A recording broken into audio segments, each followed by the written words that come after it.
EC আমাদেরকে এমন একটা পর্যায়ে নিয়ে যাচ্ছে এই প্রতীকটা নিয়ে, যে পর্যায়ে আসলে কিন্তু আমাদের আর কিছু করার থাকবে না, এবং সেক্ষেত্রে এনসিপি নির্বাচনে যাবে না। যদি শাপলার উপরে হাত আসে তাহলে ধানের শীষ, তারকা এবং ঈগল এবং আরও যা যা আছে, এই সব কিছুর উপরে হাত আসবে। শাপলা প্রতীক আমরা প্রতীক হিসেবে চেয়েছি, পার্টি হওয়ার পরপরই এটা আমরা মেসেজ দিয়েছি, এবং যখন বলেছি তখন কিন্তু এটার ব্যাপারে কোনো আপত্তি জানানো হয় নাই। যখনই আমরা পদযাত্রা থেকে আসলাম তারপর থেকে এই বিষয়টা শুরু হয়েছে। পদযাত্রার চলাকালীন মানে 15 দিন পরেই আমরা খবর পেলাম যে শাপলা প্রতীক না দেওয়া হতে পারে। এবং এটা কেন বলেন তো? পুরো পদযাত্রায় প্রথম 15 দিন শাপলা প্রতীক নিয়ে যেই পরিমাণ মানুষের উচ্ছ্বাস দেখা গেছে, এটা নজিরবিহীন। ইভেন যেদিন আমরা প্রথম অফিসিয়ালি শাপলা প্রতীক চাইলাম এবং নিবন্ধনপত্রগুলো জমা দিলাম, কাগজপত্র, সেদিন পুরো ফেসবুক মানে একদম ভেসে গেছে, মানে সোশ্যাল মিডিয়া পুরোপুরি কাভার্ড আপ ছিল উইথ শাপলা। এটার একটা কারণ, এটা খুবই জনপ্রিয়, ইটসেলফ একটা জনপ্রিয় সিম্বল।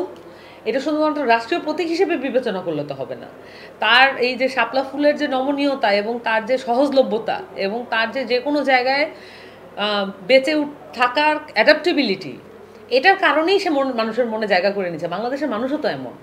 তা আমরা যখন এইটা চাচ্ছি, এবং আমার পার্টির সাথে এটা অনেক বেশি কনসেপচুয়ালি রিলেট করে, এবং যখনই আমরা এটা চাইলাম এবং সিইসি যতবারই যুক্তি দেখাচ্ছে আমরা ততবারই খণ্ডন করছি। আমাদের সাথে ধরেন আমাদের এখানে আমাদের পার্টিতে এই মুহূর্তে যত পরিমাণ মানে তাত্ত্বিক নেতা আছেন, এটা তো কোনো পলিটিক্যাল পার্টিতে নাই, এবং আমাদের প্রত্যেকেই এখানে খুবই ক্যাপেবল। এবং সাংগঠনিক যিনি সবচেয়ে সাংগঠনিক লোকটাকেও দেখবেন যে তার আইনগত তত্ত্বীয় ভিত্তি, মানে ভিত্তি যেটা এই তথ্যগত সমৃদ্ধি, এটা অনেক ভালো। তো এই মানুষগুলোকে আপনি খুব সহজে বোকা বানানো এটা সম্ভব নয়। তো ইসি যেটা চেষ্টা করলো যে বিভিন্ন ধরনের তত্ত্ব যুক্তি এগুলো আনা শুরু করলো, এবং প্রত্যেকটা আমরা যখন খণ্ডন করলাম একটা পর্যায়ে সে কিন্তু হাত তুলে দিছে, সারেন্ডার। এবং আজকেও তার মন্তব্য দেখবেন, মন্তব্য হচ্ছে এটা নিয়ে কোনো সে বাগবিদণ্ডায় যাবে না, কিন্তু এটা দেওয়া যাবে না। এইটা একেবারেই একদম হাসিনার আমলের রেপ্লিকেট। তো একেবারে এই রকম স্বৈরতন্ত্র, এই ধরনের স্বেচ্ছাচারিতা ইসি একদম শুরু থেকে করে আসছে। এবং আমার পার্টির এই মানে পুরো স্ট্রাগলটা থেকে আমার নিজের একটা নতুন অভিজ্ঞতা হলো যে সামনের নির্বাচনে আসলে কিছু কিছু পলিটিক্যাল পার্টিকে ফেভার দেওয়া হবে, একপাক্ষিক এক ধরনের নির্বাচন হতে পারে, এবং সেই জায়গা থেকে কিছু কিছু পলিটিক্যাল পার্টিকে এমনও হতে পারে যে চরমভাবে অসহযোগিতা করা হচ্ছে। তো এটা যদি হয় 15 বছর পরে একটা নির্বাচন হতে যাচ্ছে, তিনবার কেউ নির্বাচনে ভোট দিতে পারে নাই, এরকম একটা সিচুয়েশনে যদি মানুষ হতাহত হতে দেখে, যদি এলাকার আইন শৃঙ্খলা পরিস্থিতি সামলাতে না পারে, এবং পরবর্তীতে যদি দেখে যে বিভিন্ন পলিটিক্যাল পার্টিকে নানানভাবে আক্রমণ করা হচ্ছে, তাদেরকে অসহযোগিতা করা হচ্ছে, এগুলো যদি দেখে, তাহলে একটা ওই যে বললাম অ্যাপলিটিক্যাল জেনারেশন বানানোর একটা প্রকল্প, এটা 1 নাম্বার। 2 নাম্বার হচ্ছে যে পুরো পলিটিক্যাল প্রসেসটা স্থবির হয়ে যাবে, আবার অনেক দিন কিছু হবে না। সো এটা একটা চক্রান্তই বটে, এটা খুব পরিষ্কারভাবে বোঝা যাচ্ছে যদিও, কিন্তু এটাকে যদি আপনি এই পুরো সিনারিওটা দেখেন, ইসির যে অবস্থান শাপলা প্রতীক নিয়ে, এটা খুবই একেবারে চক্রান্তের মতো, এবং পুরোপুরি এটা মনে হচ্ছে যে এনসিপিকে কোনোভাবেই জনপ্রিয় দল হতে না দেওয়া, তরুণদের একটা শক্তিকে পার্লামেন্ট পর্যন্ত যেতে না দেওয়ার একটা প্রকল্পের অংশ।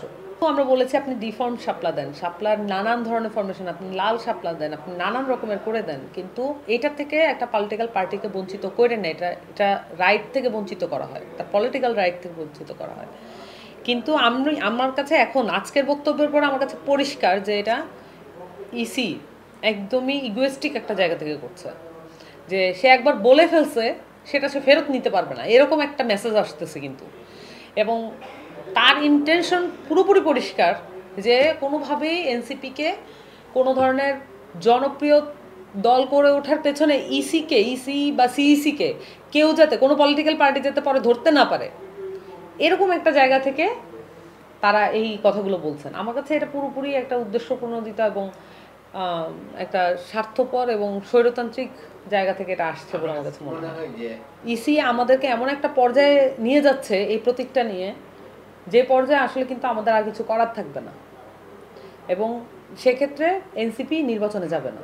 একটা পার্টির সবচাইতে পরিচিত বিষয় থাকে প্রতীক, এবং এই প্রতীকটা আমরা একদম কোনো ধরনের কস্টিং ছাড়া যেই পরিমাণ মানুষের কাছে এটা অ্যাকসেপ্টেন্স পেয়েছি, এটা আসলে যতটা না আমরা প্রতীকটা মানুষের কাছে নিয়ে গিয়েছি, মানুষ প্রতীকটা আমাদের কাছে নিয়ে এসছে।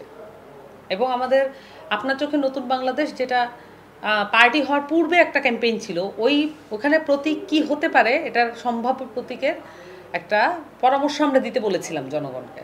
আমাদের কাছে যা এসছে, আমাদের কাছে ওই ডাটাটা আছে, আমরা চাইলে প্রকাশ করতে পারি। এবং ওই ডাটার মেজরিটি, মানে ল্যান্ডস্লাইড মেজরিটি শাপলা প্রতীকে আমাদেরকে বেছে নিতে বলেছে। এই পরিমাণ গণতান্ত্রিক পন্থায় তো বাংলাদেশের কোনো পলিটিক্যাল পার্টি ফাংশন করে নাই। এবং আমরা বারবার বলেছি, যদি শাপলার উপরে হাত আসে তাহলে ধানের শীষ, তারকা এবং ঈগল এবং আরও যা যা আছে, এই সব কিছুর উপরে হাত আসবে।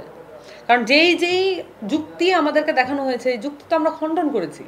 তাহলে কেন আমাদেরকে বঞ্চিত করা হবে? কেন আমাদেরকে আমাদের যে পলিটিক্যাল রাইট সেটার থেকে আমাদেরকে বিরত রাখা হবে? এবং এটা মানে পলিটিক্যাল উদ্দেশ্য প্রণোদিত ছাড়া আর কিছুই না।